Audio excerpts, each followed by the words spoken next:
잠시 기도하고 주님 앞에 예배하도록 하겠습니다. 사랑과 은혜가 풍성하신 하나님, 주님의 귀한 은혜 감사합니다. 주님께서 한 주간의 삶도 지켜주시고 이 시간 건강한 모습으로 예배의 자리로 저희들을 불러 모아주시니 너무나도 감사합니다. 이 시간 주님 앞에 우리의 마음과 생각과 뜻과 정성을 모아서 온전하게 주 앞에 예배하는 시간이 될 수 있도록 인도하시고, 이 시간 형편과 사정이 맞지 않아 예배의 자리로 나오지 못한 귀한 성도들의 삶도 주님께서 긍휼히 여겨주시고, 그들의 삶을 주님께서 보듬어 주시고, 현재의 삶에서 지금 현재의 위치에서 오직 주님 앞에 온전하게 예배하는 예배자로 세워지기에 부족함이 없도록 하나님께서 함께해 주시고 역사해 주시기를 간절히 원하고 기도합니다. 이 시간 저희들이 마음과 생각과 뜻과 정성을 모아 예배하며 주님을 찬양하기를 원합니다. 이 시간 입술의 고백으로 끝나지 아니하게 하시고 우리의 믿음의 고백으로 주님 앞에 기도하는 심정으로 주 앞에 찬양을 올려드리며 예배할 수 있는 귀한 시간이 될 수 있도록 이 시간을 복주시고 함께해 주시기를 간절히 원하고 기도합니다. 예배의 시작을 주 앞에 온전히 알려드리오니 온전히 마치는 그 순간까지 오직 주의 성령께서만이 이곳에 임재하시고 저희들을 다스려 주시고 역사해 주시옵소서. 함께 하시는 주님의 귀하신 은혜 감사드리며 사랑 많으신 예수님의 이름으로 기도하였습니다. 아멘. 선하신 목자, 예수의 이름 온 땅에, 이 두 곡을 좀 이어서 찬양하고 싶은데요, 주님께서 우리의 선하신 목자 되심을 여러분들이 신뢰하고 믿으면서 이 시간 고백 드렸으면 좋겠어요. 이 찬양 조금 템포가 그냥 조금 빠른 곡이거든요. 그러니까 여러분들의 좀 마음도 좀 여시고 주 앞에 온전히 여러분들의 믿음을 온전하게 드리는 귀한 시간이 되기를 소망해 봅니다.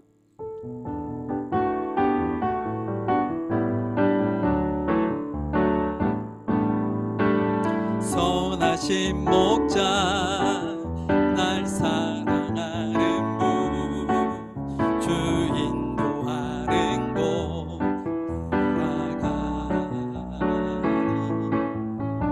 주의 말씀을 나 듣기 위하여 주 인도하는 곳 가려네. 선하신 목자, 선하신 목자, 날 사랑하는 분, 주 인도하는 곳 나가리. 주의 말씀을 나 듣기 위하여 주 인도하는 곳 가려네. 나를 푸른 초장과 실만한 물가로 내 선하신 목자 인도해. 험한 산과 골짜기로 내가 다닐지라도 내 선하신 목자 날 인도. 다시 한번 잘합니다. 선하신 목자, 선하신 목자, 날 사랑하는 분, 주 인도하는 곳 나가리. 주의 말씀을 나 듣기 위하여 주 인도하는 곳 가려네. 선하신 목자, 선하신 목자,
선하신 목자 날 인도해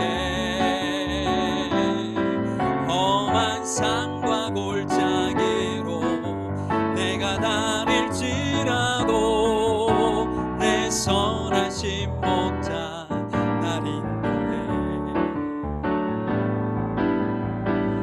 예수 이름이 온 땅에 퍼져가네 잃어버린 영혼 예수 이름 그 이름 듣고 노래하네 예수님 기뻐 노래하시리 잃어버린 영혼 돌아올 때 예수님 기뻐 춤추시리 잃어버린 영혼 돌아올 때 예수 이름이 온 땅에 선포되네 하나님의 나라 열방 중에 임하시네 하나님 기뻐 노래하시니 열방이 주께 돌아올 때 하나님 기뻐 춤추시니 열방이 주께 돌아올 2절 다시 한번 전합니다 예수 이름이 온 땅에 선포되네 하나님의 나라 열방 중에 임하시네 하나님 기뻐 노래하시니 열방이 주께 돌아올 때 하나님 기뻐 춤추시니 열방이 주께 돌아올 때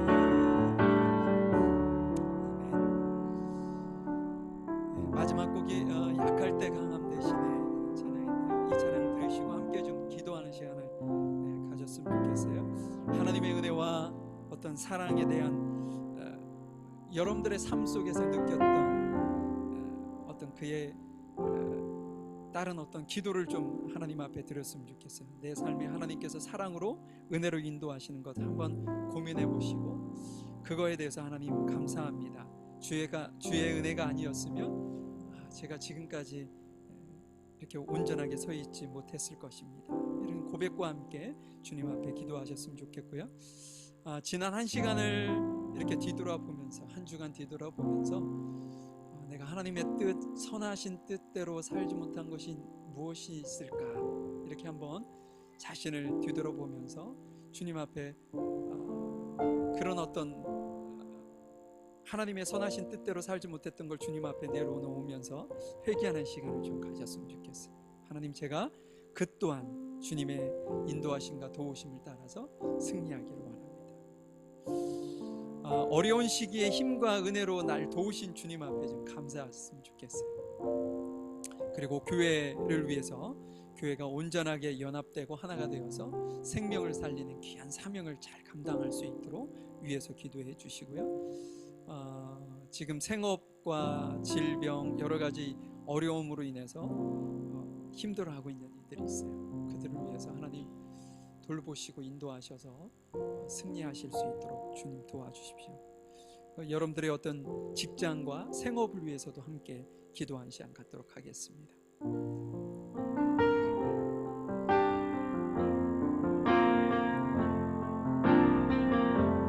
약할 때 강함 대신에 나의 보배가 되신 주 나의 모든 것 주 안에 있는 보물을 나는 포기할 수 없네 주 나의 모든 것 예수 어린 양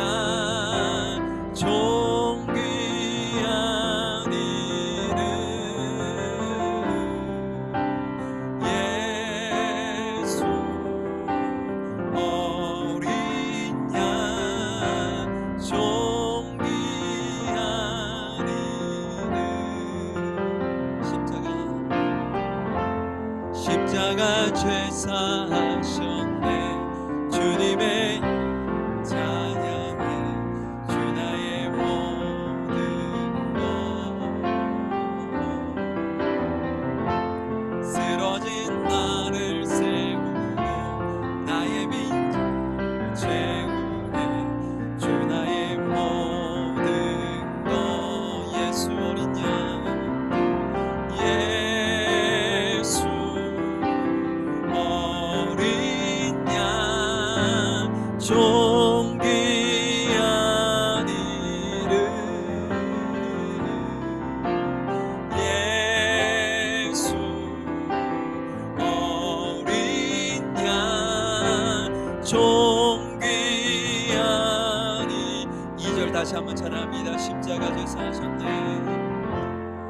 십자가 죄사하셨네.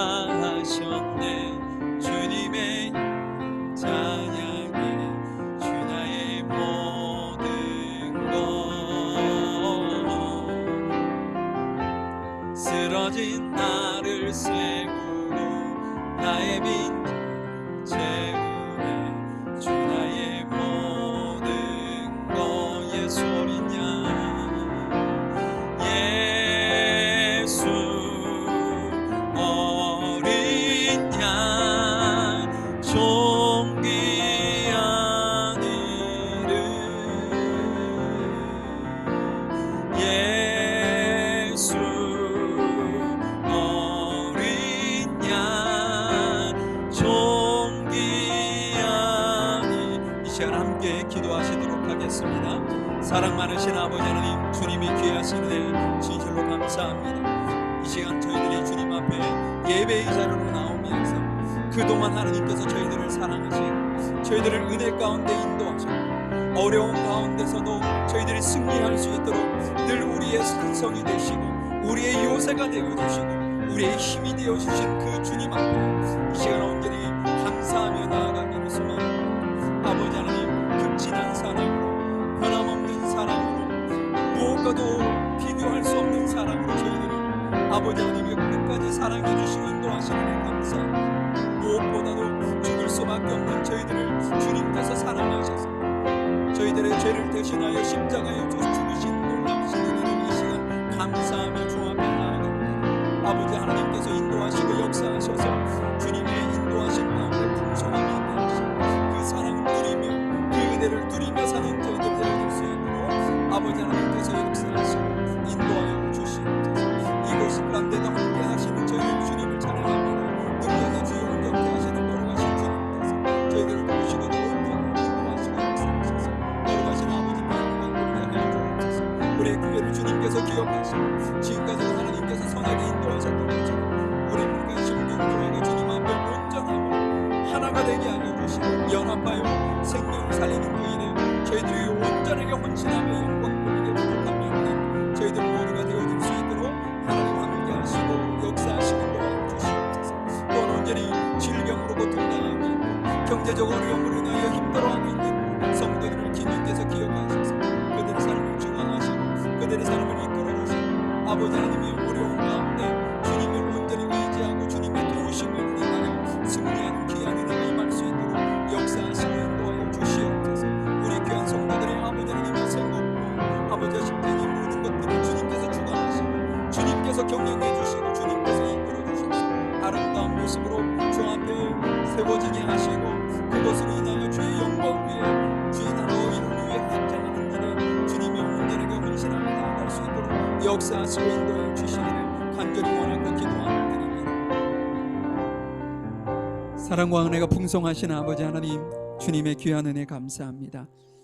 이 시간도 주님 앞에 저희들이 마음을 다하고 뜻을 다하여 예배할 수 있도록 은혜를 베풀어 주시니 너무나도 감사합니다. 저희들이 지금까지 살아온 모든 것을 뒤돌아볼 때 주님의 사랑과 주님의 은혜가 아니었다면 저희들이 이렇게 주 앞에 온전하게 서지 못했을 것입니다.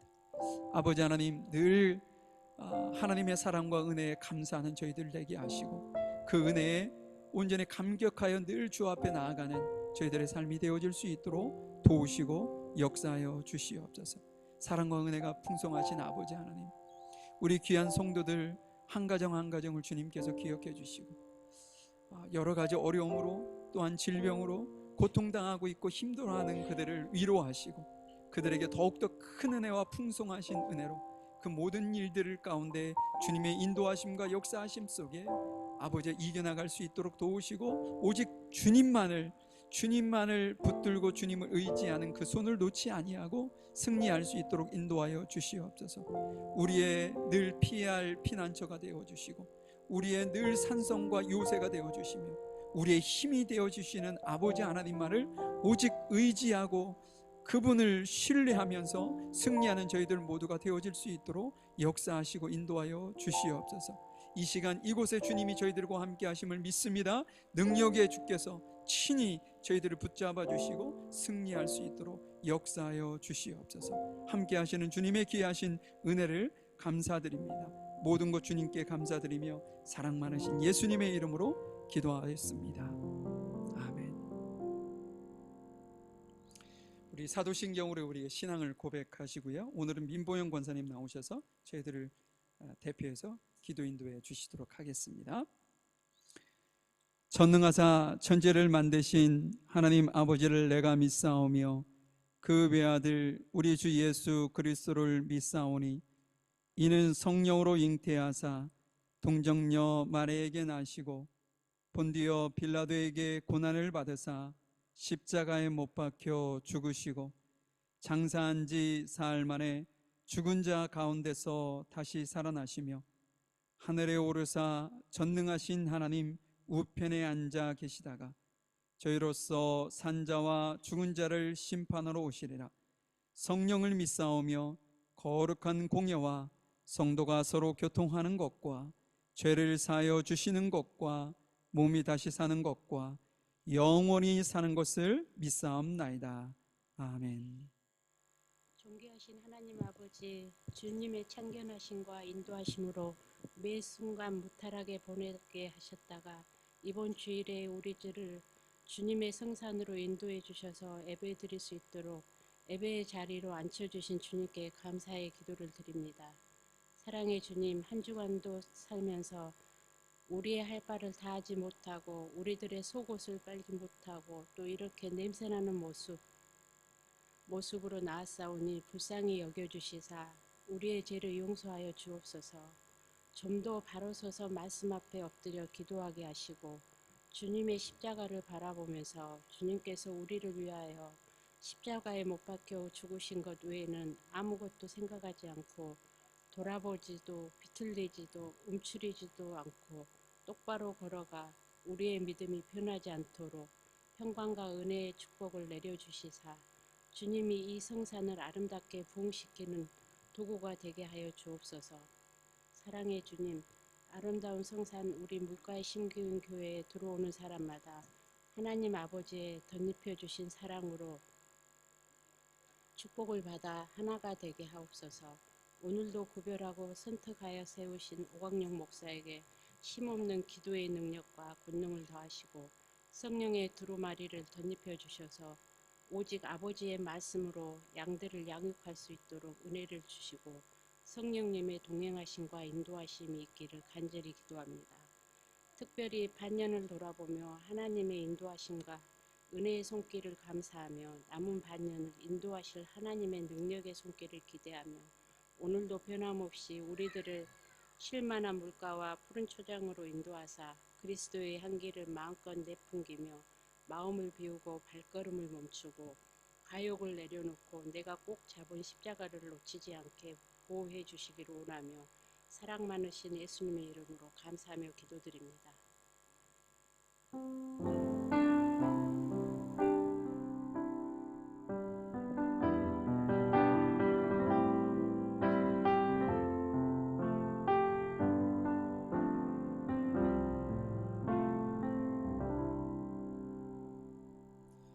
예, 오늘 말씀은 사도행전 9장 1절부터 9절까지 말씀입니다. 사도행전 9장 1절부터 9절까지 말씀을 오늘은 이영채 자매가 나와서 성경을 읽어주실 텐데 우리 다 함께 일어나셔서 함께 말씀을 보도록 하겠습니다. 사울이 주의 제자들에 대하여 여전히 위협과 살기가 등등하여 대제사장에게 가서 다메섹 여러 회당에 가져갈 공문을 정하니 이는 만일 그 도를 따르는 사람을 만나면 남녀를 막론하고 결박하여 예루살렘으로 잡아오려 함이라. 사울이 길을 가다가 다메섹에 가까이 이르더니 호련히 하늘로부터 빛이 그를 둘러 비추는지라. 땅에 엎드려져 들으매 소리가 있어 이르시되 사울아 사울아 내가 어찌하여 나를 박해하느냐 하시거늘 대답하되 주여 누구시니이까 이르시되 나는 내가 박해하는 예수라. 너는 일어나 시내로 들어가라. 내가 행할 것을 내게 이를 자가 있느니라 하시니 같이 가던 사람들은 소리만 듣고 아무도 보지 못하여 말을 못하고 서 있더라. 사울이 땅에서 일어나 눈은 떴으나 아무것도 보지 못하고 사람의 손에 끌려 다메섹으로 들어가서 사흘 동안 보지 못하고 먹지도 마시지도 아니하니라. 우리 주일학생들을 위한 기도 시간 갖도록 하겠습니다. 우리 주일학생들과 선생님들이 일어나시고요. 잠시 기도하고. 하나님 감사합니다. 주님께서 저희들에게 귀한 자녀들을 허락해 주시고 그들을 말씀으로 또 하나님께서 주시는 하나님 나라의 가치로 가르치고 성장시킬 그 귀한 사명을 저희들에게 맡겨주시는 애 너무나도 감사합니다. 어릴 때부터 귀한 영혼들이 사람들에게 칭찬 듣고 사랑 들을 뿐 아니라 하나님께도 사랑받고 칭찬 듣는 귀한 하나님의 자녀여 하나님의 귀한 백성들로 성장하기에 부족함이 없도록 저희들을 축복하시고 인도해 주시옵소서. 이 일을 위하여 쓰임받는 우리 귀한 선생님들에게 지혜와 지식과 총명과 명철의 신을 부어주셔서 말씀을 전할 때마다 놀라운 은혜가 있게 하시고 우리 귀한 영혼들의 마음밭에 귀하게 심겨지는 귀한 말씀을 전하기에 부족함이 없도록 저들의 입술 위에 말씀을 허락해 주시옵소서. 더욱더 풍성한 은혜가 넘치는 귀한 주일학교가 될 수 있도록 아버지께서 도우시고 함께 하시길 믿고 감사드리며 사랑 많으신 예수님의 이름으로 기도하였습니다. 아멘.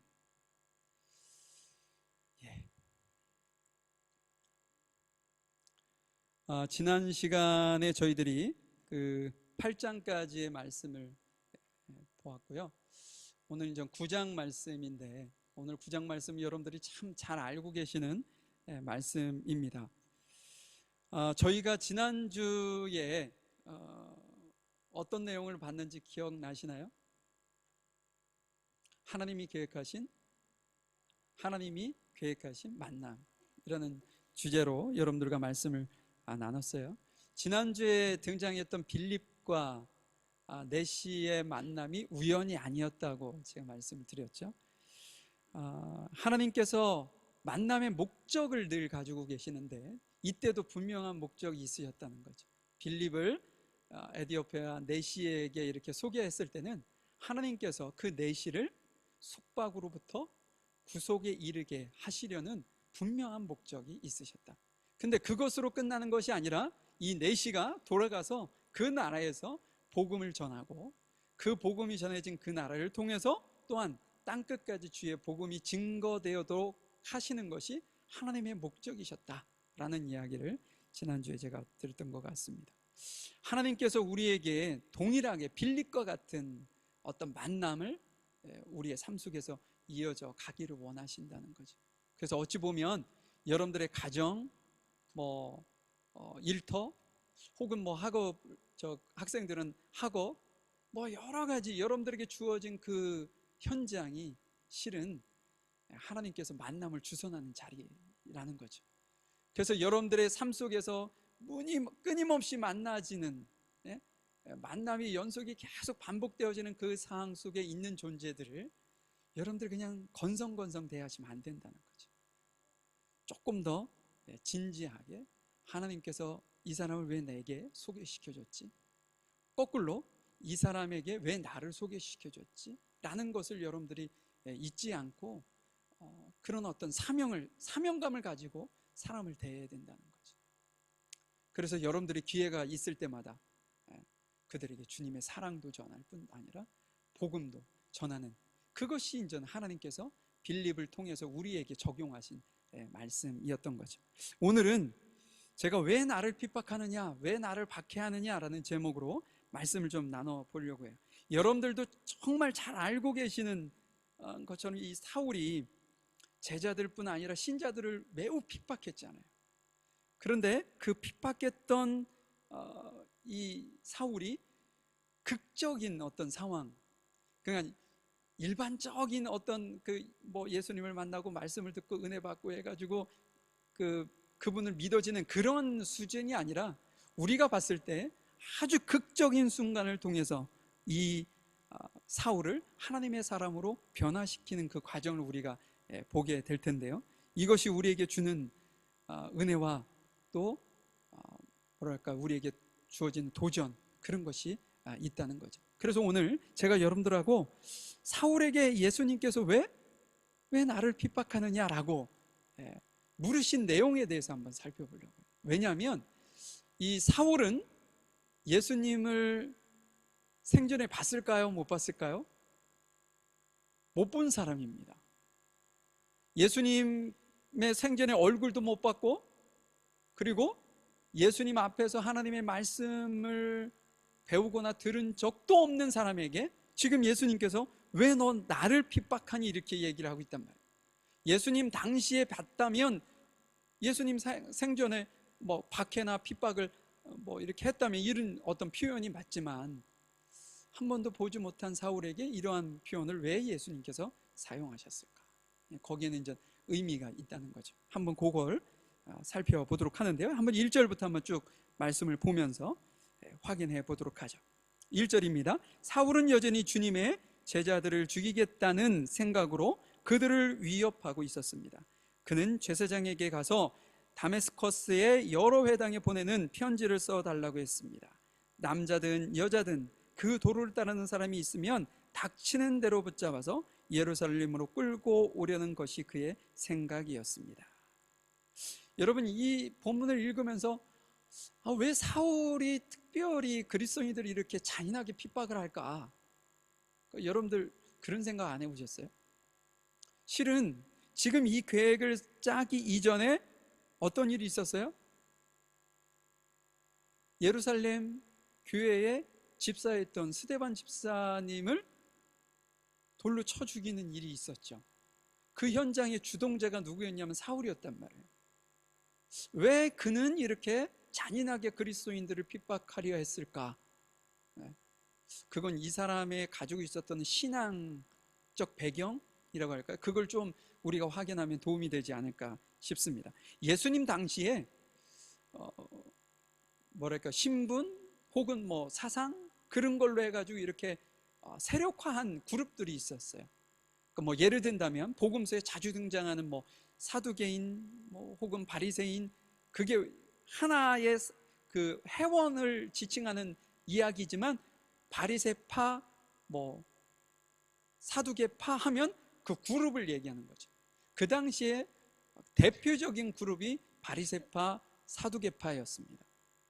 다른 뭐 SNF파라든지 그 뭐 심지어는 헤롯당 뭐 그런 사람들도 있긴 했지만 그 당시에 대표적으로 세력을 아주 강하게 유지했던 것이 이 두 지파인데, 두 무리인데, 어찌 보면 사두개파는 조금 돈도 있고 고위직 사람들이 많이 이렇게 모인 그룹이라면, 그래서 성전을 중심으로 한 세력이었다면, 이 바리새파는 그러지 않고 서민들이 주를 이루고 있는 세력이었어요.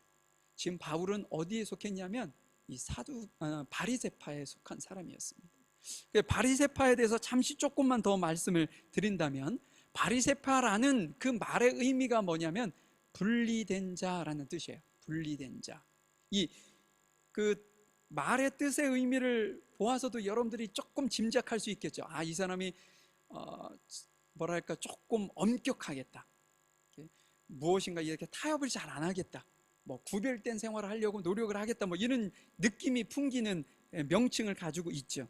그 명칭답게 이 사람들은요, 토시 하나, 성경에 나와 있는 율법에 토시 하나도 놓치지 않고 그것도 지키기 위해서 엄격하게 잣대를 들였어요.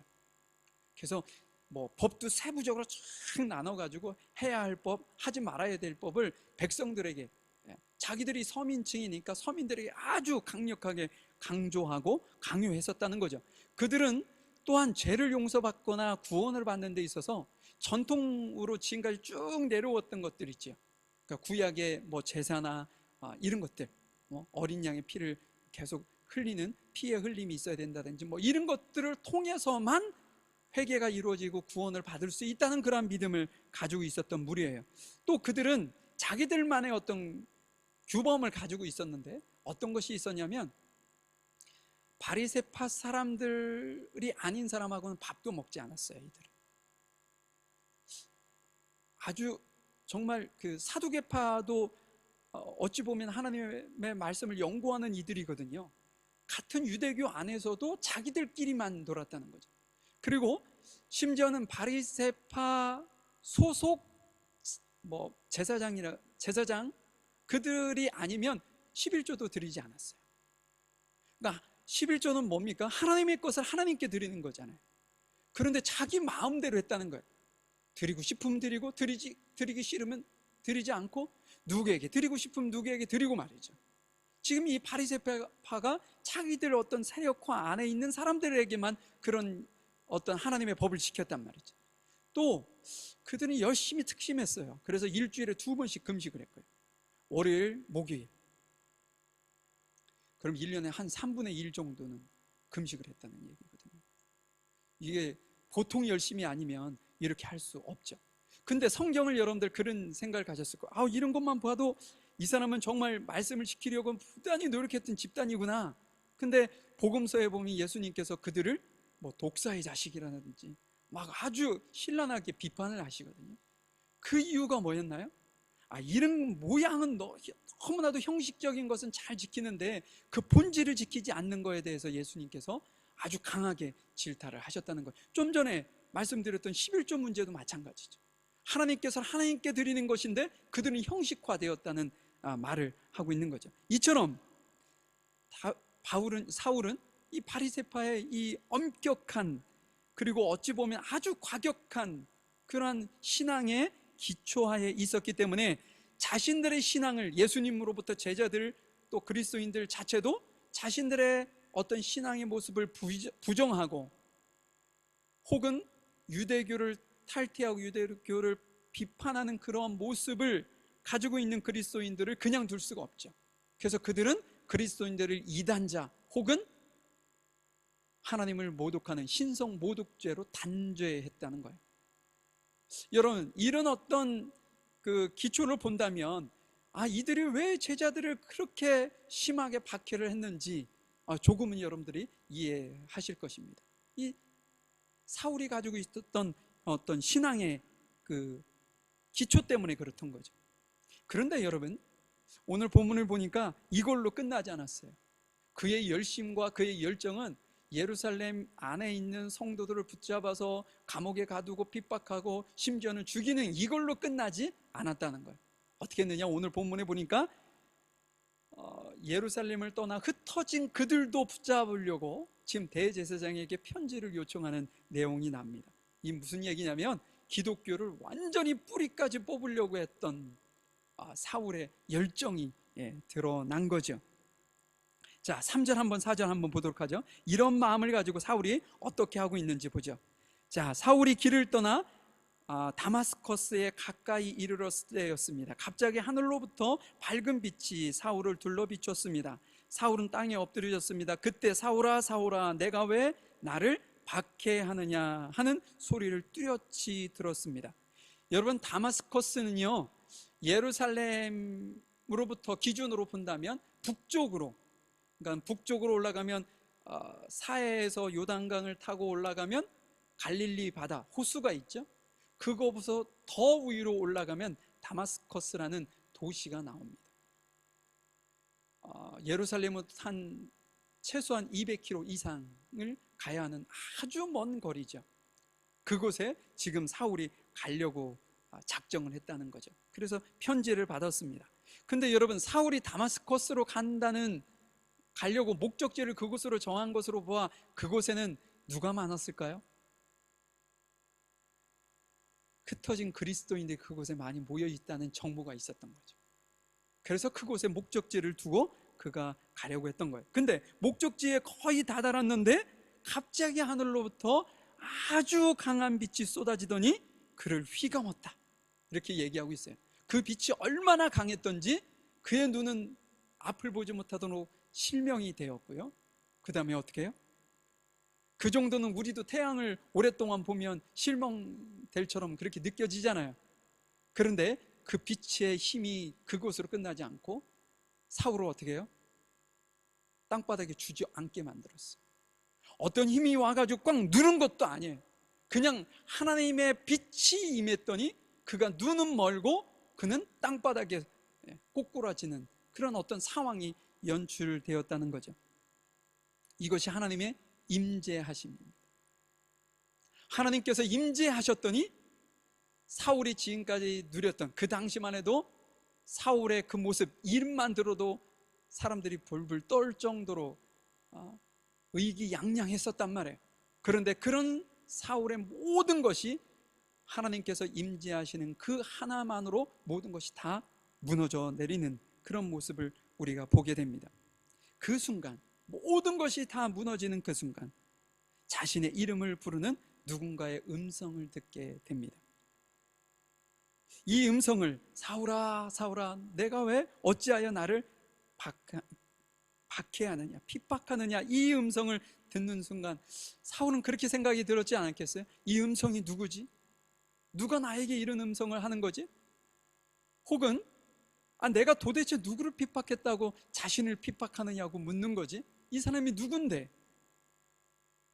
이런 어떤 생각을 하지 않았겠어요? 짧은 시간이지만 그런 생각을 했을 거예요.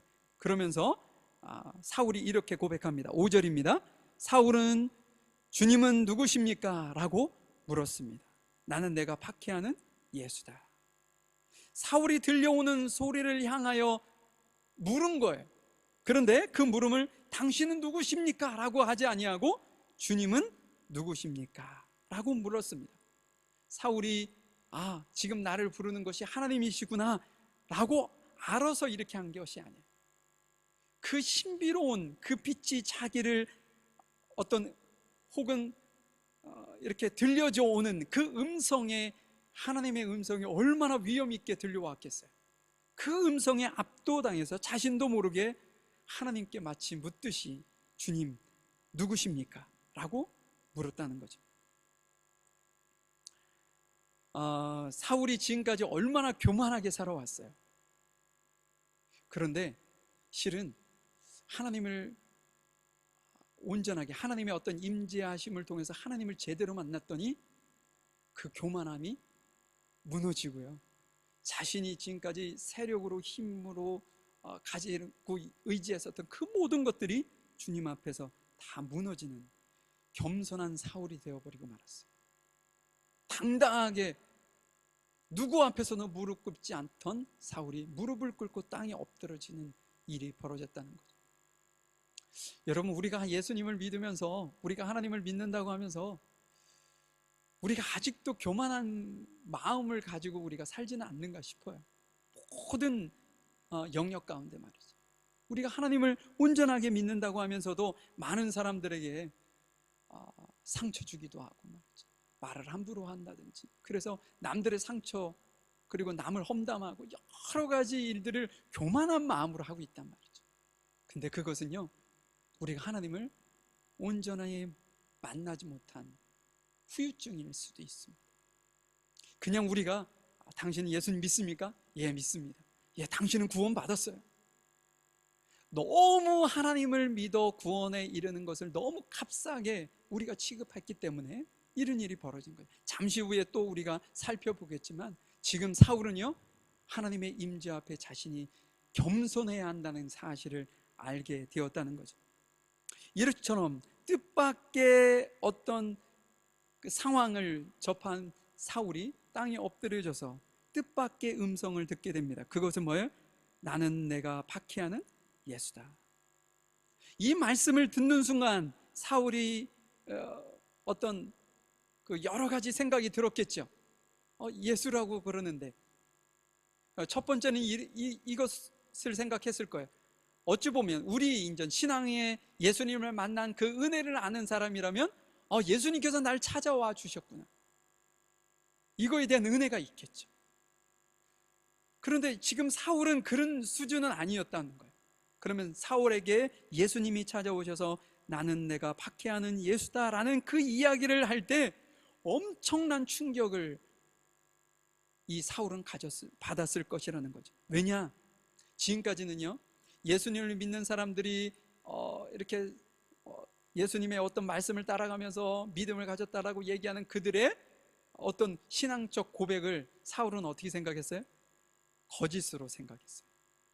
심지어는 예수님께서 죽었다가 부활하셨다는 사실조차도 제자들이 소문을, 거짓 소문을 퍼뜨려서 사람들이 현혹되었다, 이렇게 생각을 하고 있었던 사울인데, 그런 믿음을 가지고 있었기 때문에 예수님을 믿는 사람들을 붙들어서 박해하고 그랬던 거 아니에요? 그랬던 사울에게 예수님이 찾아오셔서, 야, 너가 나를 그 핍박하는, 박해하는 예수다라는 이야기를 들었을 때 이 사람은 놀라지 않을 수 없었던 거죠. 그래서 그 음성을 듣는 그 순간 그는 그런 생각도 했을 거예요. 야, 내가 지금까지 하나님을 위해서, 하나님의 영광을 위해서, 하나님이 기뻐하시는 일이라고 생각을 해서 많은 사람들에게 욕을 얻어먹으면서까지 내가 했던 그 모든 것들이 잘못된 믿음이었고 잘못된 열심이었다 라는 것을 깨달아지지 않았겠어요? 이 깨닫는 순간 이는 큰 충격에 빠질 수밖에 없었다는 거죠. 자, 여러분, 그러면 오늘 제가 첫 번째 제목을 설명드리면서도 여러분들에게 말씀을 드렸는데, 자, 그렇다면 여기서 우리가 이제 생각해야 되는 거죠. 사울이 예수님 생전에 예수님을 만난 적이 있었다 했나요? 없었다고 했나요?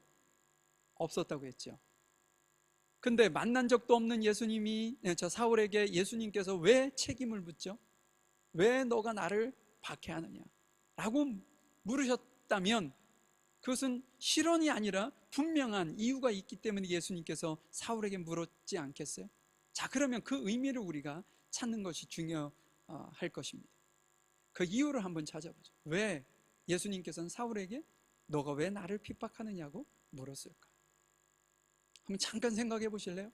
뭐 때문에 예수님께서 사울에게 그렇게 물으셨지? 여러분들이 지금 생각하고 있는 거 그거 맞을 겁니다.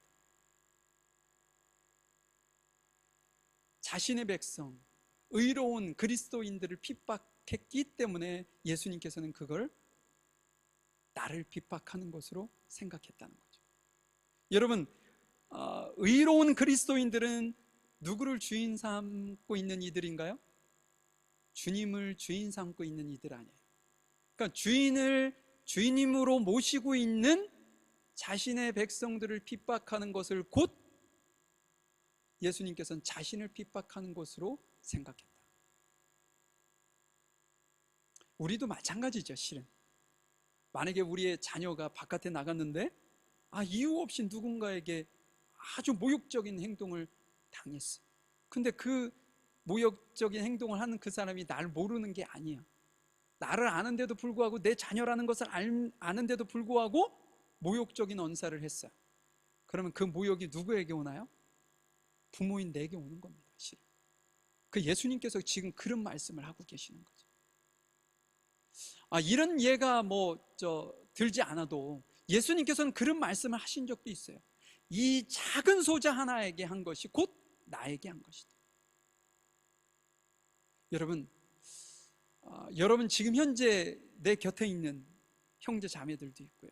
집에 돌아가시면 여러분들의 가정에 있는 가족 구성원들도 있고요. 이제는 내일부터 다시 출근하면 일터에 이렇게 만나게 되는 많은 이들이 있을 것입니다. 지난주 말씀으로 이렇게 다시 그것을 본다면 하나님께서 계획하신 만남이 우리에게 끊임없이 이루어질 거예요. 지난주에도 말씀드렸지만 우리의 인생은 만남의 결과물 아닙니까? 근데 그 만남을 통해서 하나님께서 무엇인가 이루실 텐데, 그때 여러분들 이것을 한번 생각해 보세요. 내가 그를 의미 없이 모함을 한다든지, 아니면 험담을 한다든지, 아니면 이유 없이 그 사람을 미워한다든지, 여러분 그걸 주님을 핍박하는 것으로 여러분 생각하신 적 있나요?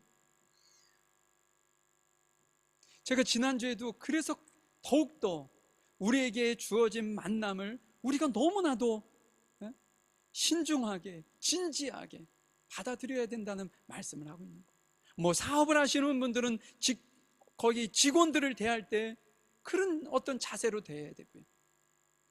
직장에 간다면 직장의 상사나 오너에게, 일하시는 분들은 그런 어떤 자세로 대해야 된다는 거예요. 그래야 하나님께서 왜 너 나를 핍박하니? 라고 묻지 않으신다는 거죠. 자, 두 번째 이유가 있어요. 이건 전 모두가 생각할 수 있던 어떤 이유라고 한다면, 우리가 조금 더 생각해야 될 것이 뭐냐. 지금 사울이요, 실은 불의한 자들과 함께 연합했어요. 불의한 자들과 함께. 예, 불의한 자는 누굴까요? 종교 지도자들이었었죠. 종교 지도자들은 왜 불의한 자들이었나요? 종교 지도자들은요, 실은 이렇게 그 백성들을 호도했어요. 백성들을 호도해서 그들에게 밀란이 일어날 것처럼 막 부추겼단 말이죠. 그래서 죄 없으신 예수님을 어떻게 해요?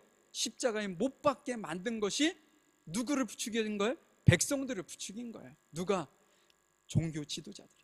자신들이 정면에 나서지 않고 백성들을 흥분시켜서 빌라도가 도저히 예수님을 내놓지 않고는 못 베기게 만들었던 거죠. 그걸 누가 했느냐? 종교 지도자들이었던 제사장들, 그 당시에 서기관들, 이들이 했다는 거죠. 근데 지금 사울이 누구의 앞잡이로 지금 있어요? 그들의 앞잡이 노릇을 하고 있다는 거죠. 불의한 자들과 연합했다는 거예요. 불의한 자들과. 우리가 살다 보면 참 많은 사람들을 만나서 이야기도 하고 여러 가지를 하게 되어 있습니다, 실은. 근데 그럴 때마다 어느 때는 조금 불편할 때가 있어요. 제가 그런 어떤 실수라고 할까요? 잘못이 있기 때문에 이런 말씀을 드려요. 어느 모임에 갔는데 그 이야기를 하고 있는 사람과 나의 관계가 너무 돈독해서 그분이 하는 이야기가 조금 옳지 않은 빗나간 이야기임에도 불구하고 아니라고, 그걸 부정하고 바로잡지 못했던 때가 있어요. 그러면 그걸 그냥 이렇게 인정해 준다는 건 나도 동조한 거나 마찬가지죠. 어찌 보면 이건 아주 약한 거지만 이런 어떤 우리 안에 불의와 타협하는 모습이 우리 안에 있다는 거죠.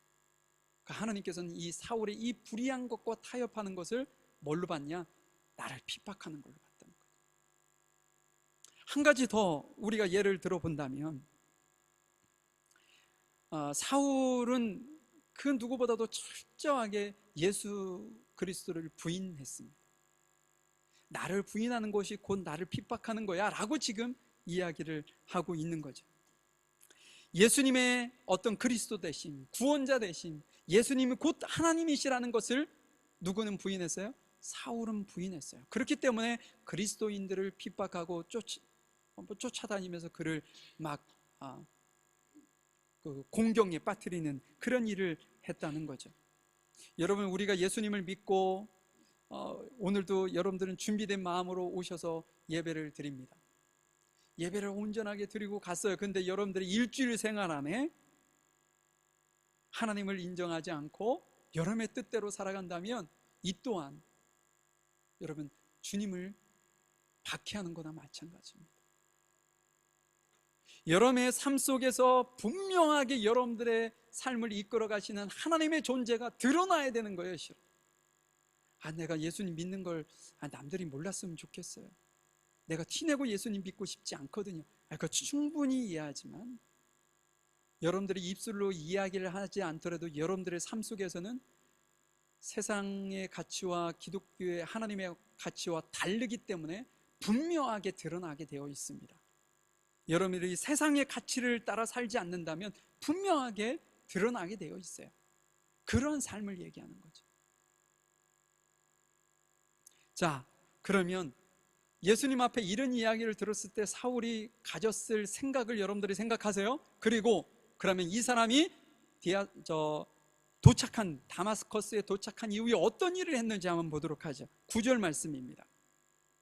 사울은 3일 동안 앞을 보지 못했으며 먹지도 마시지도 않았습니다. 뭐라고요? 3일간 앞을 보지 못했대요. 보지 못한 건 자인가요, 타인가요? 타이죠. 그죠? 빛을 보고 눈이 가려져서 보지 못했어요. 근데 그 다음을 한번 보자고요. 먹지도 마시지도 않았습니다. 이건 타인가요, 자인가요? 자이죠. 그러면 이 얘기는 무슨 얘기냐면 사울이 3일 동안 11절에 보니까 하나님께서 사울이 지금 3일 동안 있는 그 모습을 뭐라고 표현하셨냐면 그가 지금 기도하고 있다, 이렇게 표현하고 있어요. 그런 것을 보아 사울은요 3일 동안 먹지도 않고 마시지도 않고 의도적으로 금식하며 기도하고 있는 거예요. 뭔 기도를 하고 있었을까요? 예수님께서 왜 너가 나를 핍박하니 박해하니 이 음성을 듣고 그거에 대한 회개를 하고 있는 거죠. 아, 내가 하나님을, 그리스도를 박해했구나. 내가 스데반을 죽이고 신자들을 박해했던 그 모든 것이 예수님을 박해하는 이유였구나. 내가 불의한 자들과 손을 잡고 의로운 자들을 내가 핍박하고 어려움에 처하게 한 것이 내가 예수님을 박해했던 것이구나. 내가 지금까지 예수님을 온전하게 인정하지 않고 어느 곳을 가든지 주님에 대한 신앙의 고백으로 당당하게 얘기하지 아니하고 주눅 들어서 내가 살았던 그 모든 것 또한 주님을 핍박하는, 박해하는 모습이었구나 라는 이 모습을 사울이 알고 그거에 대한 회개를 3일 동안 밥도 물도 마시지 않고 주님 앞에 기도했다는 거죠. 여러분, 먹지 않고 마시지 않는다는 것은 무엇을 각오한 건가요? 죽기를 각오한 거죠. 죽기를. 하루 금식하는 것도 힘든데 3일 동안 금식을 했다고 생각해 보세요. 정말 하나님 앞에 철저하게 회개하려고 하는 그런 마음으로 사울이 지금 기도하고 있다라는 것을 알 수 있죠. 여러분, 우리도 사울과 같이요, 제가 좀 전에 여러분들에게 이렇게 설명하면서 우리의 삶도 좀 같이 조금씩 적용했던 것처럼 여러분들도 진지하게 생각해 보면 우리도 사울처럼 그리스도를 박해하는 삶을 실은 살고 있습니다. 그러면 우리가 그런 삶을 살았기 때문에 우리는 저주를 받고 막 이래야 되나요? 그게 아니죠. 오늘 본문에서 우리에게 보여주시는 그 중요한 포인트가 뭐냐? 회개예요. 회개. 철저하게 하나님 앞에 회개하는 모습으로 주님 앞에 서야 된다는 거죠. 우리도 그런 실수를 할 수 있어요, 충분히. 근데 지금 사울이 그것 때문에 자결을 하고 나는 살 존재도 안 된다 하면서 자신의 어떤 생명을 끊었나요? 그러지 않습니다. 가룟 유다와 같은 선택을 하지 않았어요. 그가 선택한 건 뭐냐? 회개였다는 거죠. 철저하게 하나님 앞에 회개하는 모습을 드렸다는 거예요. 우리가 2023년도를 살아가고 있는 우리 그리스도인의 삶 속에서 예수님을 믿었지만 믿지 않는 비그리스도인들과 전혀 구별되지 않은 그러한 모습으로 살아가고 있는 이유는 무엇일까? 진정한 회개가 없기 때문입니다. 내가 죄인이라는 사실을 인정하지 않는 거죠. 여러분, 교회라는 공동체가 어느 순간부터 회개하십시오. 그렇게 사시면 안 됩니다. 그건 그리스도인의 모습이 아닙니다 라는 말을 하지 못해요. 여러분들 유튜브에 하루에도 몇천 건씩 올라오는 설교를 한번 들어보세요. 그곳에서 성도들에 대한 회개를 요구하는 설교는 단 한 편도 없습니다. 어느 순간부터 이렇게 돼버렸어요. 우리 기독교가, 교회가 너무나도 의로운 공동체가 돼버리고 말았어요.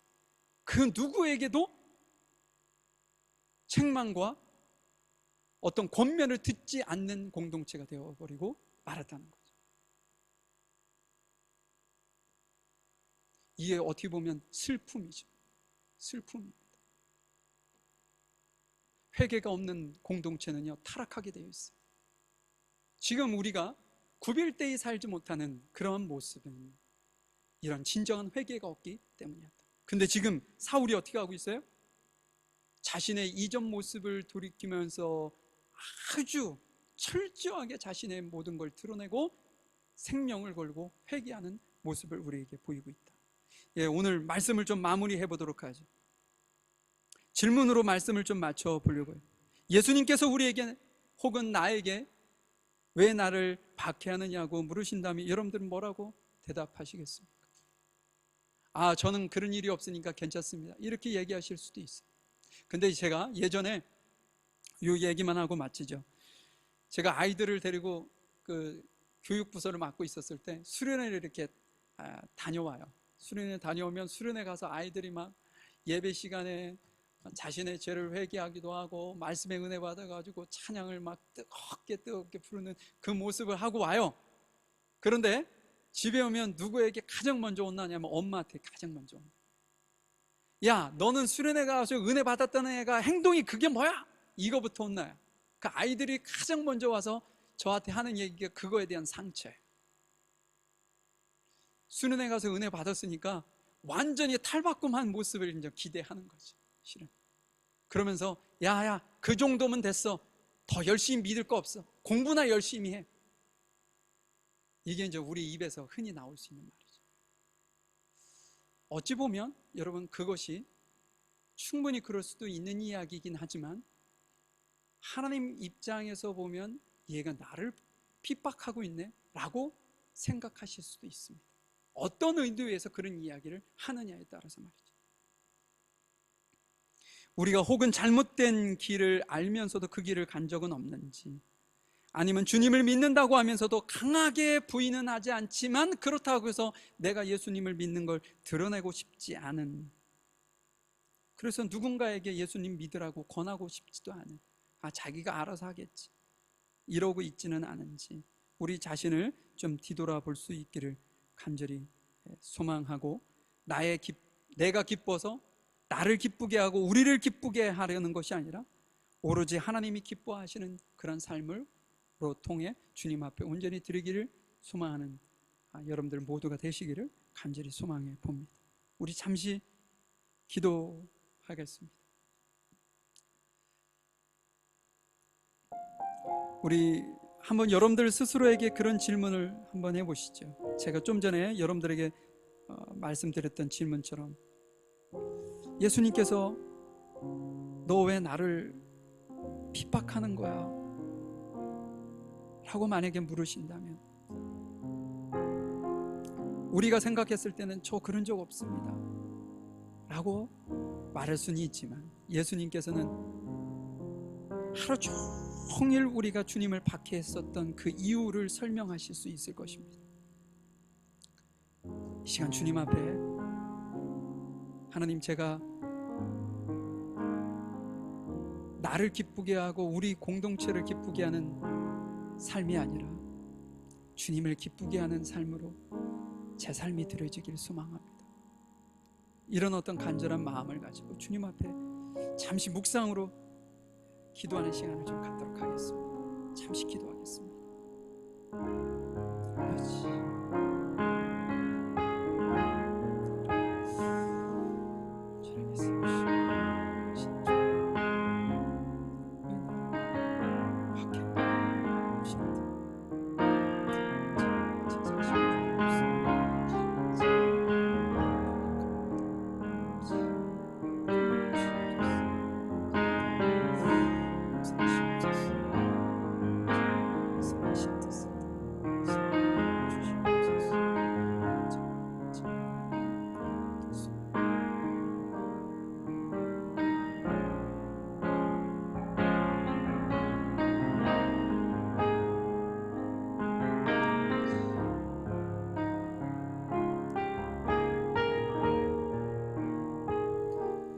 하나님 감사합니다. 우리의 연약함이 하나님의 마음을 아프게 만들고 또한 우리의 연약함으로 인하여 그 누군가가 마음이 아파 상처받고 힘들어하고 있지는 않은지, 주님께서 나에게 왜 너 나를 자꾸만 핍박하는 거야, 박해하는 거야, 날 왜 이렇게 힘들게 하는 거야 라고 물으시지 않을까.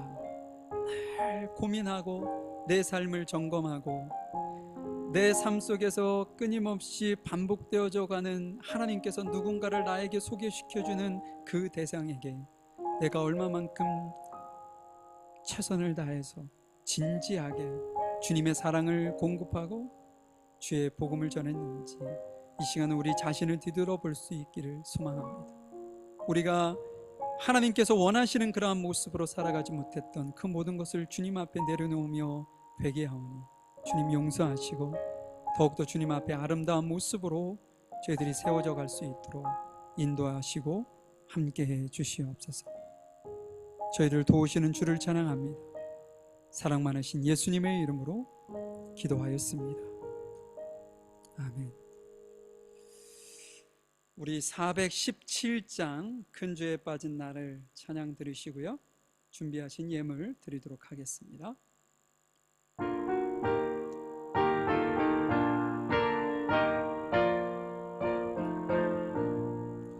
큰 죄에 빠진 나를 주 예수 건지사 그 넓은 품에 다시 품으신 은혜는 저 바다보다 깊고 저 하늘보다 높다. 그 사랑 영원토록 나 찬송하리라. 날로 더욱 귀하다, 날로 더욱 귀하다. 한이 없이 넓은 우리 주의 사랑,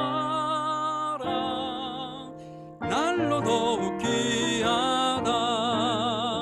옛날에 유대 땅에 주 예수 다닐 때 그 은혜 받으려고 큰 물이 모였네.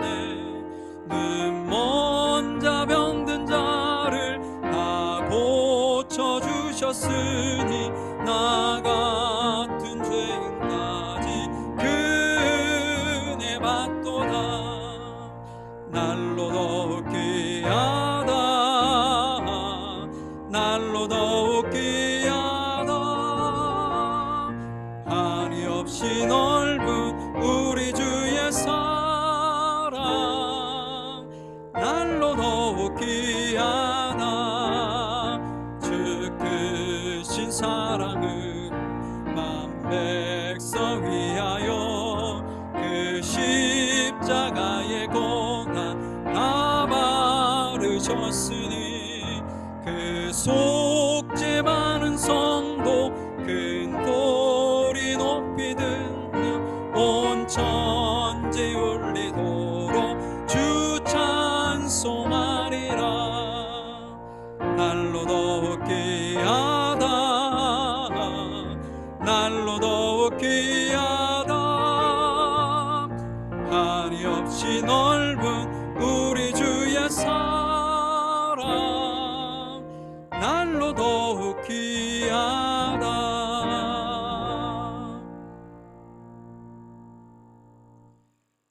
사랑과 은혜가 풍성하신 아버지 하나님, 주님의 귀하신 은혜 감사합니다.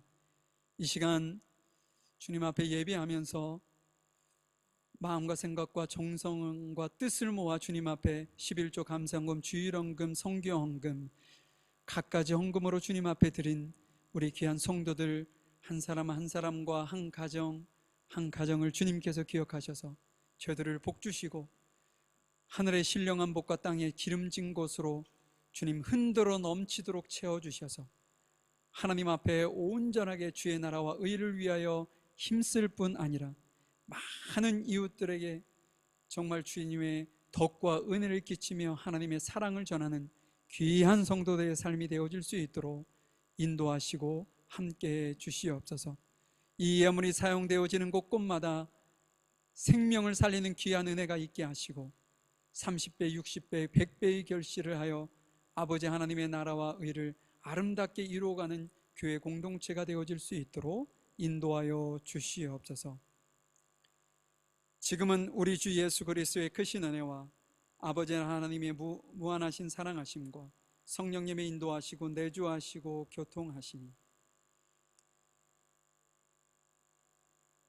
주님 앞에 내 자신을 드릴 뿐 아니라 주님의 마음까지도 헤아리고 생각할 수 아는 성숙된 믿음으로 주님 앞에 온전히 서기를 원하는 우리 귀한 성도들의 머리 위에와 이들의 가정과 사업장, 일터 위에, 학업 위에 지금부터 영원히 함께 하시기를 간절히 축원하옵나이다.